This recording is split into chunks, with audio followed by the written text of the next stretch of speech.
Okay, so we usually start off with a little clap. So I'll do one and then you guys can do one just so I can sync the cat. Yeah.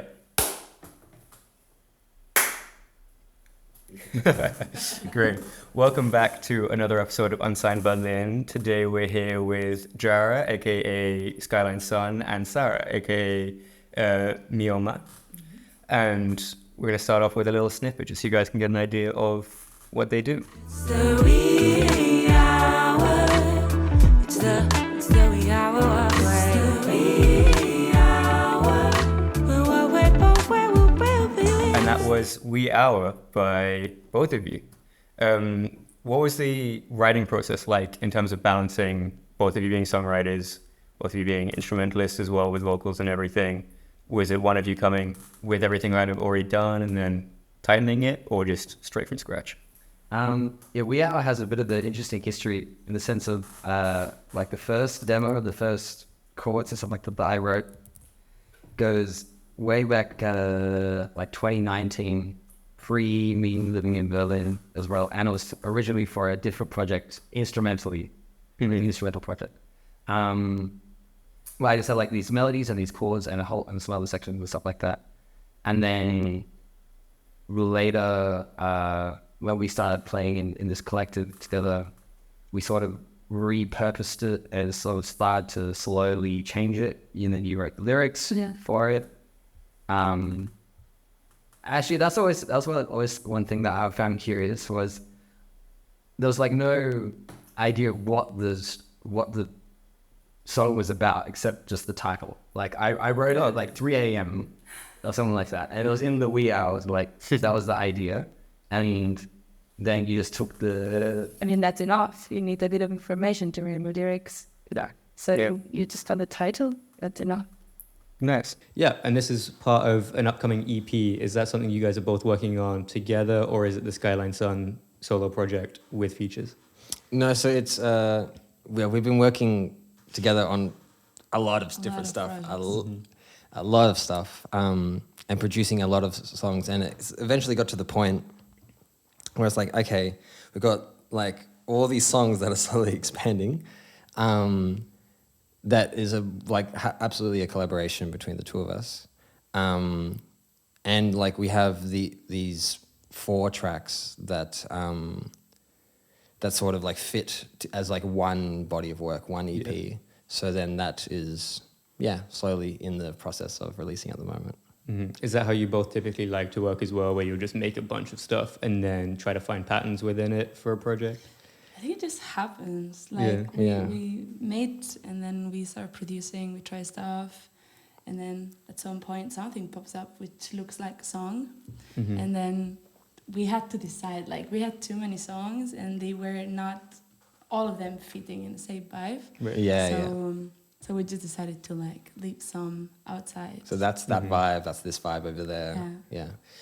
I know it's an interesting question though as well. Like we've done some sessions before where it's absolutely let's just like get paint on the canvas. Let's just like get all the ideas at once. We also did this like a collaboration with Music Hub. Okay. If you know Music Hub, it's like... I feel like I've heard it a lot, but I don't know what it is. It's just like a distributor, but Berlin-based, quite low-key. And they were doing some like community outreach and trying to like bring some more artists in from Berlin. And we did like a session where we recorded, wrote... We had 3 hours to do a song. Everything. Okay. And they were recording... And filming the process. Yeah. Oh, okay, right. And that was in a studio as well? It was just in my home studio. Just my little setup. And the idea was basically like, let's see a whole song process and then see how like tight we can make exactly. it. You also... go for it. They wanted to give us like 12 hours. But that was too much. 12 hours, it's too much time. Mm-hmm. And then we restricted to 3. Like, okay, no. Oh, okay. But that's a pretty tight window for like everything to be done as well. Obviously without mixing and everything. Yeah, exactly. We did mixing and mastering. That was... But we couldn't add nothing to the composition. Exactly. That was the rule. Exactly. And what did that result in? So that was a single that we released November? I can't remember. Last year. A tune called Anytime, which I know it was interesting. It's like this very different to Wee Hour, that's for sure. A bit more like dancey, even housey influenced sort of thing. I think at the moment we've got these sort of two different vibes whenever we start producing something. We've got the soul-y, neo-soul, R&B sort of thing, and then we've got like the dancey, more produced. Yeah, exactly. And now it's just always trying to like figure out which direction the songs are taking within those two different realms. Yeah, which I guess at the time doesn't matter, but then for exactly. like marketing, you got it. You need to figure out where it's sitting. Was an EP always the goal, or did it just happen because you were working on a lot of stuff together? It just happened. Yeah, it just happened. It just happened. What do you think? Why do you think you guys work so well together? Is there something that sets it apart in terms of a working relationship versus other people where you're in the studio and it just like doesn't quite mesh right? That's a good question. Sarah, you got something? I think we just played together in so many different projects. And for some years now, I would say we know each other very good. So like we can kind of understand the ideas that the other might have and like, the way to play together. Yeah. Like, the musical tendencies that each of us gravitate towards. You would say the same, right, Sarah? Yeah, of course. When you first started working together, when was that? 2020, beginning of... Right. In the middle of the pandemic. Yeah. It was like spring 2020, something like that. So you just moved here? 2019, I moved. Oh. But I didn't... But I was here. Yeah, but I didn't meet you straight away. True. Actually, one fun fact is that we crossed each other when the corona started. Like true. He flew from Barcelona to Berlin, and I flew from Berlin to Barcelona the same day. On the same. And we didn't know each other, so actually we might. We could have high-fived in the air, nice to meet you. Let's release an EP some years later. When you first came to Berlin, were you already versed in music theory as it's like in English, if that makes sense, with the different terms and everything, or was that something you had to get used to with like the ABC instead of do re mi? I never studied music. Oh right, okay. That's something I'm not proud about. Like I'm still very much willing to study at some point, but I studied a different art. I studied theater as an actress, and that was my degree in university. So I just moved to Berlin, and it was everything new for me. Like, it's not that I was very used to a different terminology or like... And I'm a singer, so like I have the luck that I can like surf some waves in music without having to like put name to stuff. Right. So I think this saved my ass pretty much. I also think that if you've got a good ear is worth so much more than being able to describe everything you're singing or everything you're playing. Yeah. Like I know some people that they have no idea, like they couldn't tell me what they're playing, but they're stupidly good at their instrument. It happened to me in the first songs that we were arranging with a collective. I just brought them with a guitar, and they were like, "What's that?" And Jared was like, "What are you playing here with the B?" And like, I don't know, I just put my fingers in the guitar. Yeah. And you have the advantage of not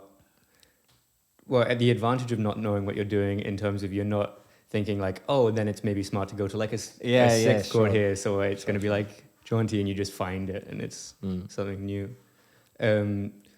Were you studying acting for theatre or for screen? Theatre. Always theatre.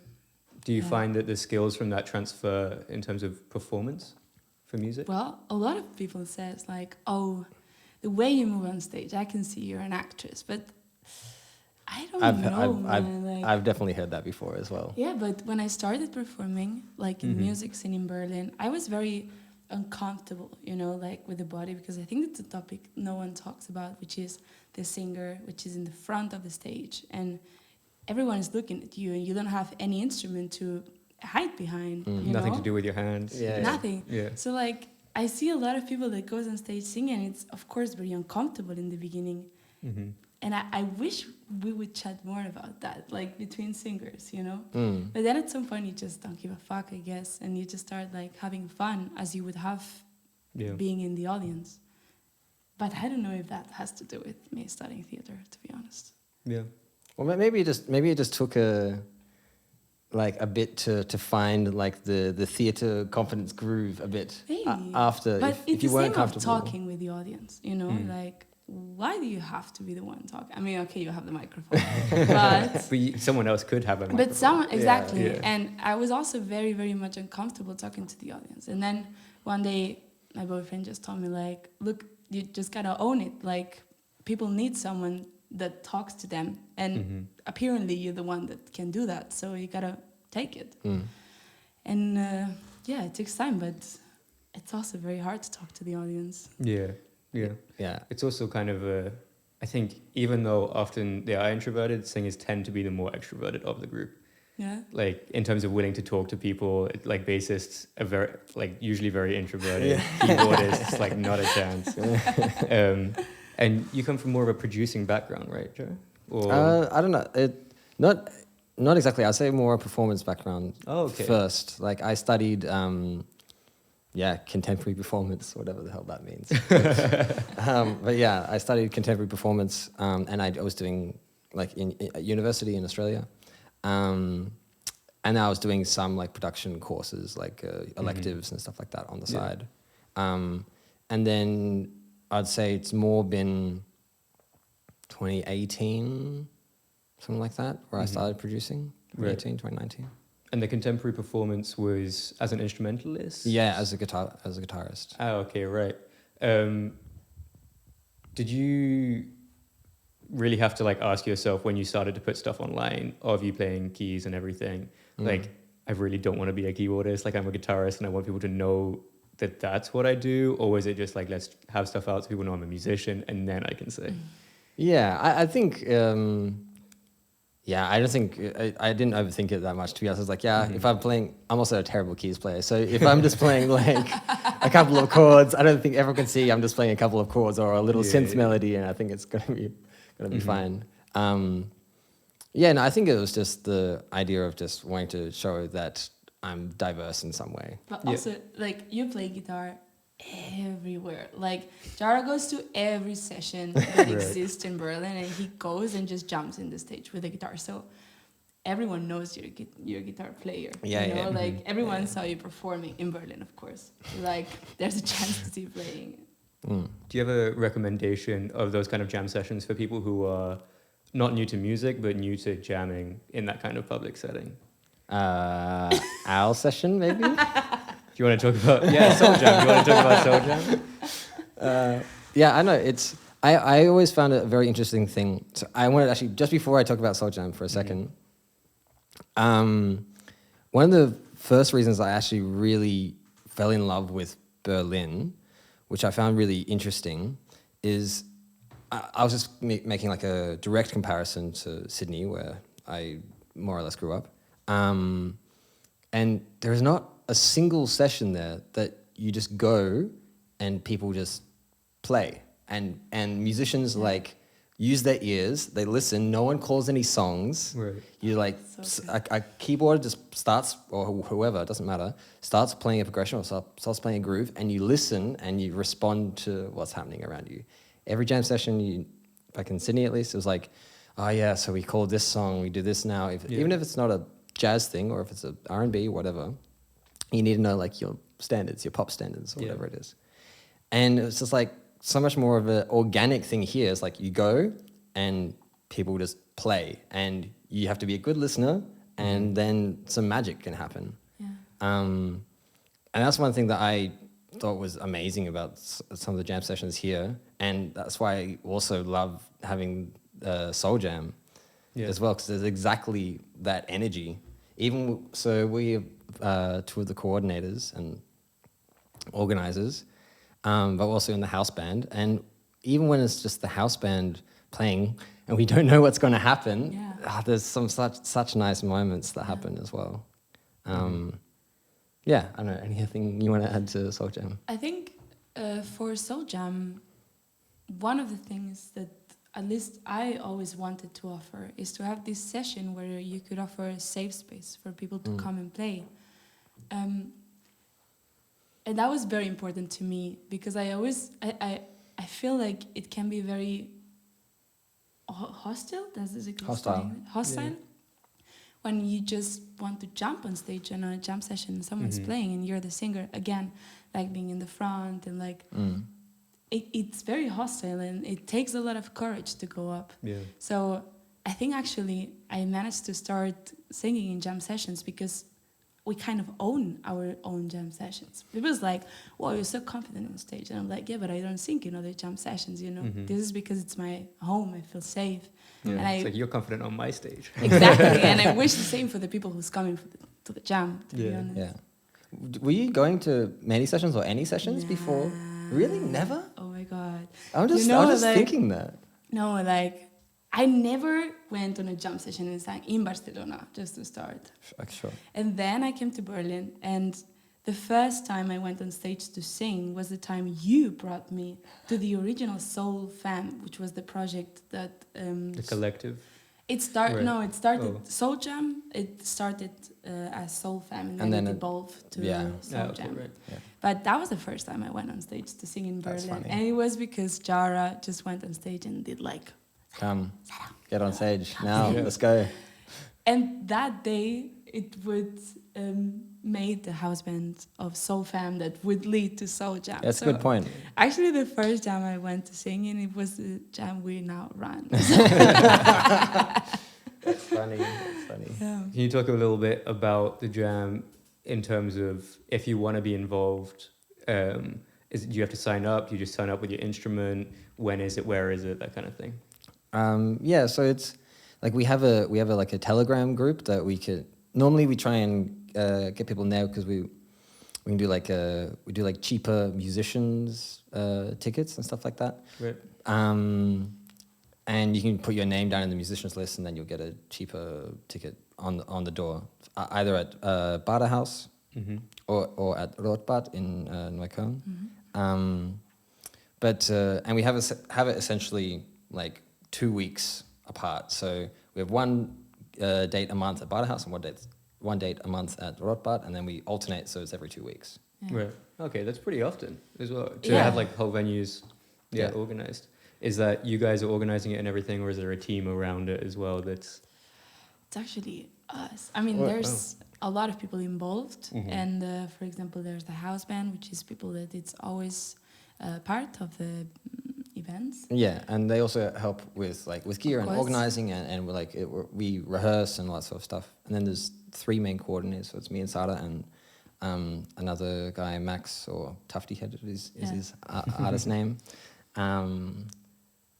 Which we handle like communication with the venues and with the people. Logistics, and all that logistics stuff. all Making that sure stuff. everything's where it should be. Yeah. How long has that been going? No, I guess probably not since COVID. As in, it started after COVID, I guess. Yeah. It sort of started.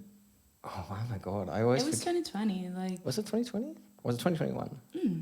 Actually, to be fair, the summer of 2020 was pretty open. Exactly. Like, That's why I think maybe it was. Consider the corona as 1 year, because for me it's like there are no years. Yeah, it's like there was one summer's worth of like going out, and everything else was just like winter. Yeah, some years ago. I can't remember if it was summer of 2020 or 2021. It's the same. No, you go. Okay. As it's developed over the past few years, has there been any really big changes on how you organize it in terms of you started with just like a WhatsApp group where you were like, oh, just come, and then now to buying tickets and everything like that? Well, we started only as a house band musicians. Right. So like in the beginning, we were not taking care of anything organization-wise. And then at some point, the guy who was organizing it just wanted to step out, and we just took the lead in that because we wanted the sessions to keep on. And then it started, I think, like the big work for us. Like we had to build again a community around the jam session and to pull again people and talk to the venues and like... Yeah. So it started when Soul Jam was born for us. Then it started as a big project, I feel. Yeah. So And I guess that like the rebranding, I guess because it was Soul Fam and Yeah. then it became Soul Jam. And that's when we probably started coordinating it. That was only a year ago, really, actually. Yep. That was only a bit over a year ago. Right. Mm-hmm. Yeah, I know. April, something like that. Right. Last year. Do you, yeah, no, go ahead. But sorry, just quickly coming back to the point you go were for talking it. about before as well, is one thing also that is not always super clear is this musicians list that we have like in our Telegram channel and stuff like that. It doesn't mean that you have to be on there to be able to play. Right. You can also just like come to the session and just come and chat and have a play and just it can be very casual. It's more just like an incentive to bring people into the community and to award them for that, for like giving them cheaper tickets. Nice. Yeah. Do you think there's a reason in terms of the music industry that's there, or just the culture around music that doesn't exist so much in Sydney? That's a good question. Yeah, I don't know. It's I think it's it's a bit more divisive, or maybe not divisive. How would I say this? It would be there's a very different mentality, I think I would say, in Sydney. It's like you don't have the same people that are just like open just to go out on, even if you don't know Soul Jam or know anything, like someone here by themselves would go out on a Tuesday night, say, I want to go see some live music, or I want to go to a poetry session, or I want to go to an open mic or whatever. And they'll go by themselves to a bar where they think that there will be something and maybe enjoy themselves, and or just look up, oh cool, there's this thing there, I'll go check it out. That just doesn't exist, I feel like, within a mentality, or this is a generalization, of course. Yeah, of course. But yeah, it just doesn't exist in the same way, at least from what I've seen growing up in Sydney. Could be a geography thing as well. It's just, you can go out on the S-Bahn here and it's like 20 minutes and you'll find somewhere with live music, and you can get drunk and go home and you don't have to drive. Yeah, Might also. be. Yeah. What was your music experience like growing up in Barcelona when you weren't thinking like this music is the thing I'm going to do? What was your kind of interaction with the world of music? You know, I started playing in cover bands when I was a teenager, you know, just like singing in bars in my hometown. And then I sort of got more serious with theater, got into the university. I was very lucky and I got into university very young, which I still don't know if it was a good or a bad thing. How old were you? 18, but Okay. I mean, I guess everyone gets in university at the time, but like, I feel like I could have used better my studies if I would have been older. And I just got very deep into theater and very trying to professionalize my life as an actress. And then I just discovered Berlin, and then that kind of fucked up the whole plan, you know? Because then I wanted to move to Berlin, but I didn't speak German, so I couldn't like just come and perform. So I found my way out, and I started doing soundtracks for theater play, which was very nice. Like, if you ask me, that's one of the best jobs I could do. And I just came to Berlin and kind of started mixing these two worlds, which was music and theater. Then went back to Barcelona, but then I didn't have a lot of job as an actress and also not as a composer for a soundtrack for theater. So when I moved to Berlin, my only chance to like work in art was music, because I still didn't speak German. And also the level you need of German to perform, it's obviously very, very deep knowledge of the language.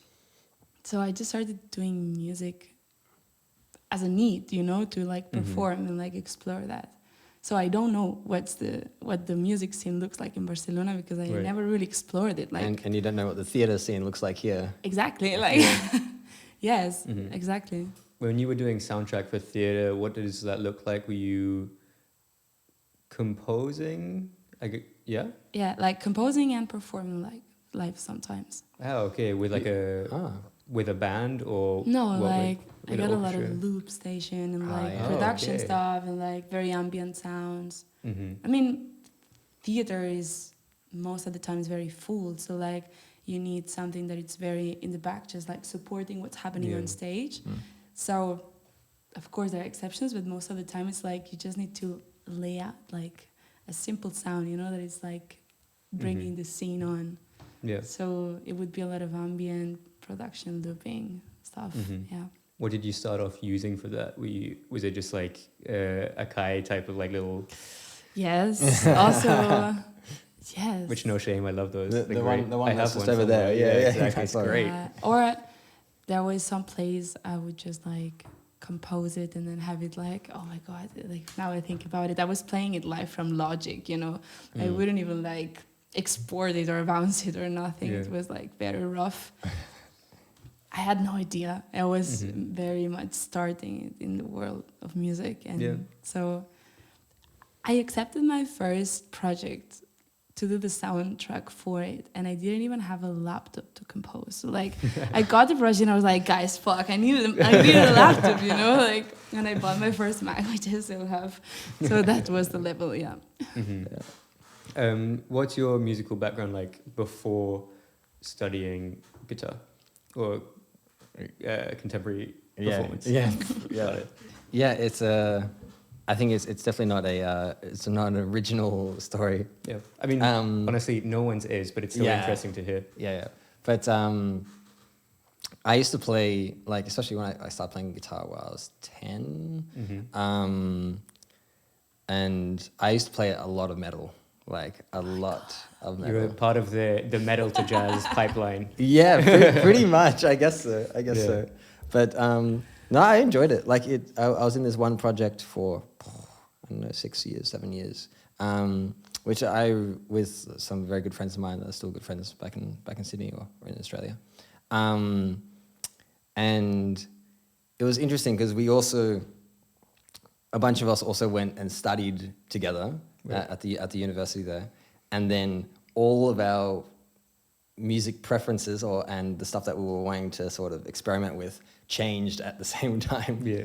So that band as well, sort of over the 6 years, sounded so different. But they changed in the same kind of direction. Yeah, that's cool. More or That's less. good. That's nice. More or less. Yeah. Yeah, but it was that, as you said, that sort of metal into jazz sort of road. And now I think also even since coming to Berlin, it's changed again. I definitely, like 4 years ago, 5 years ago, I definitely wasn't listening to nearly as much like R&B, pop sort of stuff. Yeah. And I guess it's because I've been producing the last 4 or 5 years, and my ear is more going into these more subtle ideas. But thinking back to 16 years ago when I started playing guitar, it was very, very different kind of stuff. Do you remember if there was an artist or album where you were like, I'm really into metal, and then heard this one thing and you were like, now I'm totally like curious about jazz. I want to go see what this is. That's interesting. I'm not sure if it was like I'm not sure it was like one moment. I think it was more like a phase. It was like a white to black phasing out sort of thing, as this gradual idea. I remember still very, very much metal, but there was this one band I used to listen to a lot of that their sound also changed. Do you know? I'm not sure if you know Opeth. No, I don't. They used to do very, very metal stuff, but then some of the albums that they started to release sounded like 70s prog rock. Right. And I was like, that's cool. That's and it got more like 70s fusion-y sort of stuff. So then from there, I started to listen to like all the jazz rock fusion from the 70s, like Chick Corea and Mahavishnu Orchestra and stuff like that, which had some rock elements as well. Yeah. And then it sort of kept going, I guess, down that direction. I cannot imagine you playing metal. Though I find that's with most people that play metal. You'd never expect it, and then you're like, oh yeah, no. It's been a long time. I don't think I definitely can't play metal anymore. I'm very out of touch. You also did. I was scrolling through Instagram doing my research, and you did production breakdowns for a single you did recently. It was called Fire. Ice Cold Fire. Yeah. Did you do that? Why did you do the breakdowns? Was it to have content, or just so you could show people who are into music but don't understand like the background of it, how it works, or what kind of, or just why did you do that? Yeah, it was. Yeah. I guess it was both. It was both. Mhm. Like I did that track with also a collaboration with a friend of mine from Amsterdam. His artist name is Norbu, and yeah, I know. I guess it was. I've done a breakdown before, also, or a couple of breakdowns before for an EP I released in 2021. Yeah, I guess it's my idea or my version of like the behind the scenes. My version of the behind the scenes idea, where you can get the thought process and all that sort of stuff, and of course it's content at the same time.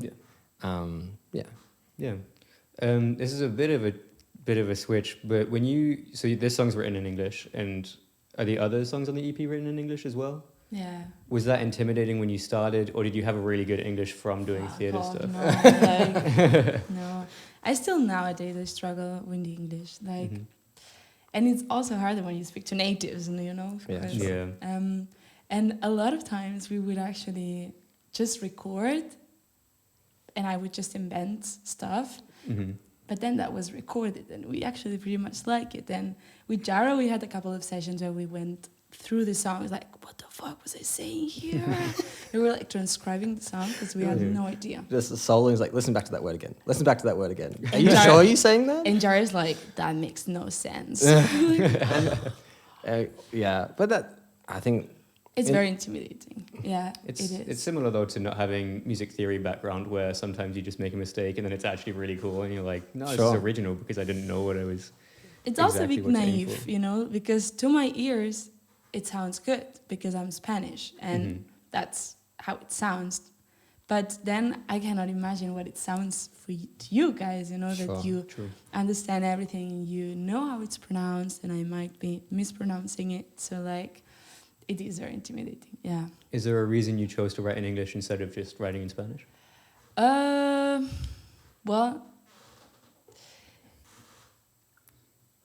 but it's obvious that the scene we are working in, it's moved by English, or like most of the songs are in English. But something I very much like to bring up in the jam sessions, for example, is to encourage people to like sing in their mother tongues. Yeah. Because I do understand it is a pity to miss all these sounds and languages and like that you wouldn't normally hear in your daily life as we all listening to the same music, and most of it's in English. Yeah. And then there's another part that it's like when you write in a language that it's not yours, if you do some stuff, it doesn't matter, you know, because you don't fully understand it, you know. So like, and then it's when Jared comes and says like, I don't know what you're trying to say, to be honest. And I'm like, that's poetic. And he's like, no, it's not. You just don't know. Like, I don't know what I'm writing, you know. So if I would write in my mother tongue, I would have to like pay much more attention to what I'm writing and like the images I'm creating, which is something I'm willing to do, but I'm not still there. But like that's clearly the next step. Like I very much would love to write in Spanish or Catalan. Yeah. Right. I was about to say as well, maybe that means we need to do a tune in Catalan. Absolutely, I would love to. And then you don't have the fear of like lots of people understanding you did something wrong, because in Berlin I don't think there's so many Catalan speakers. Exactly. Exactly. When I sing in the jam sessions, people comes in, it's like, are you Portuguese or you Italian? Because it sounds Spanish, but it isn't. Yeah, people doesn't pretty much get it, and it's a safe language. And then there's someone Catalan in the audience, and I'm like, fuck, I'm just saying like, my feet walk towards the sea, you know, I don't know, like something very silly. And they get it. And I'm assuming you guys have been performing this song and some stuff from the EP live around Berlin. Yeah. Are there any open mics or just venues where you like to do that you think are really underrated, maybe people should check out? We don't do the open mic that Mm-hmm. often, actually. What was the other? Sorry, what was the other open mics? Or Just like, where have you been performing it? Are there any locations where you're like, this is actually a really nice experience and musicians should try it out? We always played it in concerts of us, like mostly Skyline, but also when we belonged to this collective we had in the beginning. So it's always occasions where we were putting on the event or like going to the venues and playing as a main artist, but not like or sometimes we'll slip in one of our tunes on a soul jam. Yeah. Or like on the streets. We also played it on the streets where we were busking. Yeah, true.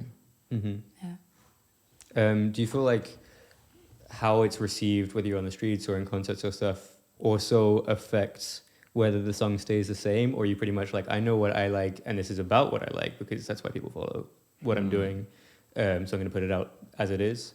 Or is it kind of like, oh, people don't really seem to stop when we're playing this song, like we need to switch it up? Yeah. The song has changed so much. Like if you would listen to the original demo that Jara brought up, it's like it has nothing to do with it. And like the last version we just put out, we just released, we kind of like created a month ago. Like Right. Yeah, especially like it was actually the last track on the EP that actually came together. like we have everything finished, and this song, because we always played it live and he thought it for a different project, very instrumental project, it had like solos and like different parts and like something that we couldn't do on a production basis. So like we just had to come up with this quiet thing in the end, like new part melody, but like this was not there until a month ago. Okay, yeah. Yeah. When you were doing that instrumental project, did you struggle at all with developing a brand so that people could find it online, because you don't have your voice behind it and a face to like a face where it's like I'm singing and I'm the person? Interesting. No, I don't know, not really. I think it had its own like niche that it was sort of focusing on in some sense. Also, this was this band that I was in for like 6 years or however long. Also, at some points we were playing instrumental, and at some points we did have a singer that would jump in. That was also the bass player. But I think it was like heavy in that like prog sort of niche. So prog listeners are okay listening to a track that goes for 13 minutes if it's it being instrumental and going through 8 different sections in 14 different time signatures. No, I think it had its own identity. Yeah. Do you still feel really attracted to doing that type of prog, just like exploration of ideas in long, expansive, just like having fun with it type of way? I don't know. It's I think the idea of like long exploration, absolutely. But now I think I have a different mindset or a different approach to it, because I think like the idea of like these big prog compositions is like it's very regimented, and it's like very okay. Now this is there, and then we have to do that, and that's very clear, and it's like ironed out every part.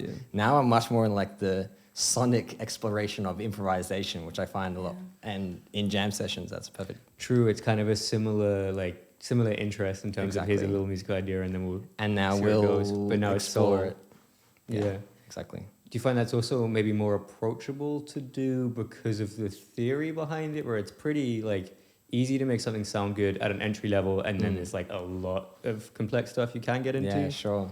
Yeah, I think that's a very good point. I haven't even thought about that, but it makes sense. It makes complete sense.